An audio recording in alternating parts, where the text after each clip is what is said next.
ಇದು ಹಾರ್ಟು ಹೃದಯ ಅಂದ್ರೆ ಲವ್ಸು.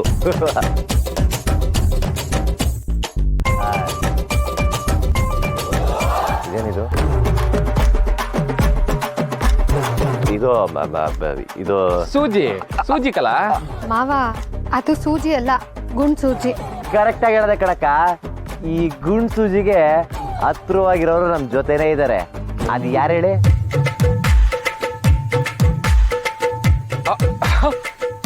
ಗುಂಡ್ ಸೂಜಿ ಅಂದ್ರೆ ನಮ್ ಗುಂಡು ಬಾರೋ, ನಮ್ ಗುಂಡು.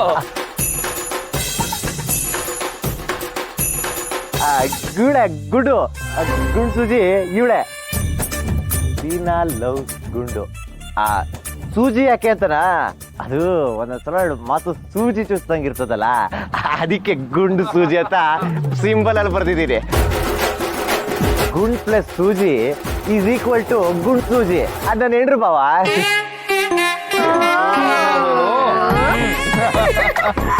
ಆದ್ರೆ ಲಾಸ್ಟ್ ಅಲ್ಲದೇನದು ಕೀ ಇದೆಯಲ್ಲ?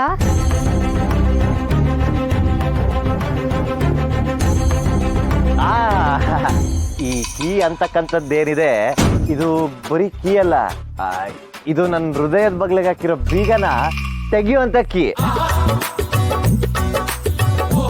ಫೀನಾಲ್ ಲವ್ಸ್ ಗುಂಡು. ಒಂದ್ ವೇಳೆ ಇವಳು ಒಪ್ಕೊಂಡ್ರೆ ಆ ಕೀನ ತೆಕ್ಕೊಂಡು ನನ್ನ ಹೃದಯನ ಓಪನ್ ಮಾಡ್ಕೊಂಡು ಮಲಗಾರಿಟ್ಟು ಒಳಗಡೆ ಬರ್ಬೋದು. ಹಂಗೆಯ ಅವಳು ಒಳಗ್ ಬಂದ್ಮ್ಯಾಕೆ ವಾಪಸ್ ಹೋಗ್ದಂಗೆ ಬೀಗ ಹಾಕಬೇಕು ಅಂತ ಅಲ್ಲೇನಲ್ಲ ಸೀನಾ?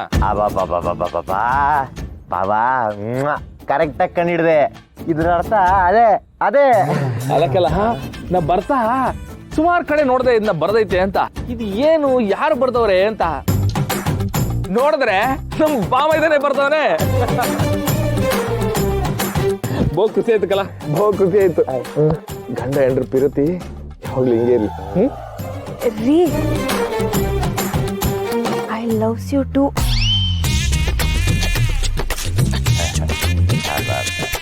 ಐ ಲವ್ ಯು ಟೂ ಕಡೆ ಗುಂಡ್ ಸೂಜಿ.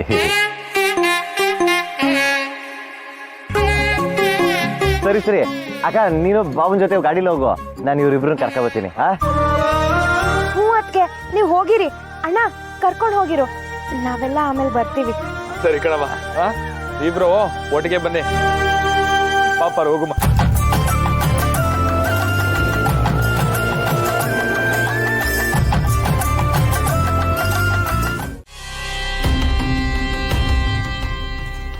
ಕಣ್ಣ ಮುಚ್ಚೆ. ಬಿಡಯ್ಯ, ಏನ್ ಈ ವಯಸ್ಸಲ್ಲಿ ಕಣ್ಣ ಮುಚ್ಚಾಲೆ? ಏನಮ್ಮೆ ಮುಚ್ಕೊಂಡಿದ್ ಕಣ್ಣಲ್ಲೇ ನೋಡೋ ಗಂಡನ ಜೊತೆ ಕಣ್ಣ ಮುಚ್ಚಲ್ಲಿ ಆಡಲ್ಲ ಅಂತ ಇದೆಯಾ? ಏನು ಗಾಡಿ ನುಲ್ಕೊಂಡು ನನ್ವರ್ಗೂ ಬಂದಿದೆ?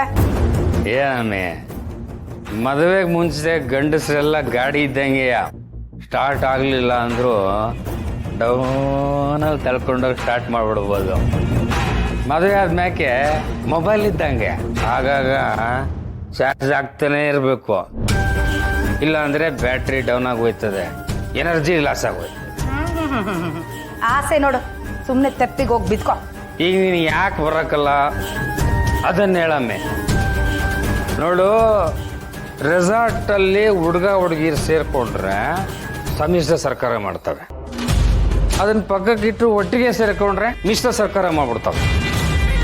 ಅಂಥದ್ರಲ್ಲಿ ರೂಮಲ್ಲಿ ಗಂಡ ಹೆಂಡತಿ ಇಬ್ಬರೇ ಇದ್ದಾಗ 2ರಿಂದ 3 ಜನ ಹಾಕಿಲ್ವಾ? 3 ಸುಮಾರು ವರ್ಷ ಆಯ್ತು. ನಾನೇನ್ ಮಗುನ ಮೊಬೈಲಲ್ಲಿ ಡೌನ್ಲೋಡ್ ಮಾಡ್ಕೊಂಡೆ? ಅದಕ್ಕೆ ಅಮ್ಮಿ ಅದು ಆಗಾಕಿಲ್ಲ ಅಂತಾನೆ ನಿಂತಾವ್ ಬಂದಿರೋದು. ನೋಡಮ್ಮೆ, ಪೆದ್ದನ ಮದುವೆ ಆಗೋಯ್ತದೆ, ಆಸ್ತಿ ಎಲ್ಲ ನಮ್ಮ ಹೆಸ್ರಿಗೆ ಬರ್ತದೆ.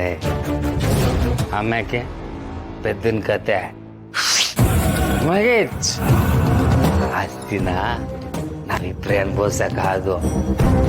ಯಾಕೆ ಹೇಳು, ಸೋಮದಾಸ ಆಗ್ಬಿಟ್ಟವ್ರೆ. ಆಮೇಲೆ ಆಸ್ತಿ ಎಲ್ಲ ನಮ್ಮ ಮಗಳಿಗೆ ಹೆಸ್ರಿಗೆ ಹೊಂಟೋಯ್ತದೆ.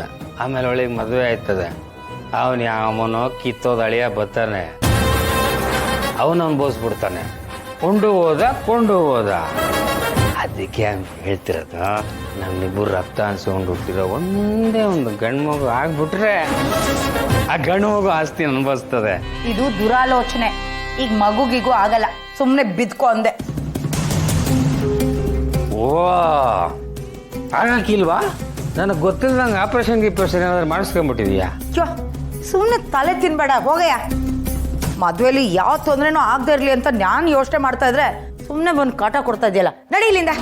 ಗಂಡು ಮಕ್ಕಳಿಗೆ ಆಟ, ಹೆಣ್ಣು ಮಕ್ಕಳಿಗೆ ಕಾಟ, ಇದು ವಿಧಿಯ ಗೂಟ. ಈಗ ಯಾಕೆ ಬರೋಕ್ಕಿಲ್ಲ?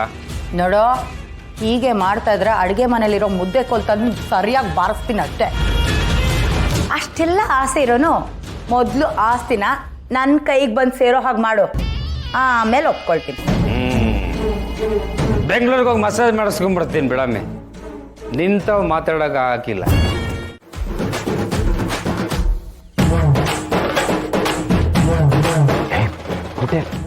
ನೀನೇನೆ? ನಾನೇ ಕಣೋ ಅಂಟೆ ಗೊತ್ತಾ? ಚಿಕ್ಲು ತಲೆ ಗೊತ್ತಾಯ್ತಾ? ಇಲ್ಲ, ಕಾಲು ಗೊತ್ತಿದೆ. ನಂಗೆ ಮಲಗಿಸಿ ಎದೆ ಮೇಲೆ ಕಾಲಿಟ್ಟು ಹತ್ತಿರೋ ತಿಕ್ಲೆಲ್ಲ ಇಳಿಸೋಣ ಅಂತಿದ್ದೀನಿ. ಅಮ್ಮ ತಾಯಿ, ನೀನ್ ನಾರ್ಮಲ್ ಆಗಿ ನಡ್ಕೊ ಬಂದ್ರೆ ಮನೆ ಅಂಚೆಲ್ಲ ಗಡಗಡ ಅಂತ ಅಲ್ಲಾಡ್ತದೆ. ನೀನೇನಾರ ನನ್ನ ಎದೆ ಮೇಲೆ ಕಾಲಿಟ್ರೆ ಒಳಗಡೆ ರಕ್ತ ಎಲ್ಲ ಕಣ್ಣು ಮುಗಿನ ಆಚೆ ಬಂದ್ಬಿಡುತ್ತೆ ಅಷ್ಟೇ. ಇಷ್ಟೆಲ್ಲ ಭಯ ಇಟ್ಕೊಂಡು ಅಷ್ಟು ತಿರ್ಪೆ ಶೋಕಿ ಮಾಡ್ತೀಯಲ್ಲ ನೀನು, ಜಿಮ್ ಮಾಡೋ ಹಂದಿ. ಏನು ನನ್ನೆ ತಿರ್ಪೆ ಶೋಕಿ ಮಾಡೋನು ಅಂತ್ಯ?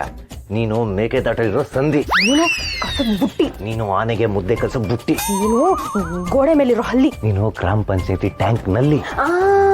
ಅದೇ ಅದೇ ಅದೇ ಟ್ಯಾಂಕ್ ಮೇಲೆ ಬರ್ದಿತ್ತಲ್ಲಪ್ಪ, ಸಿ ನಾ ಒಂದ್ ಹಾಲ್ಟು ಗುಂಡು ಸೂಜಿ ಕೀ.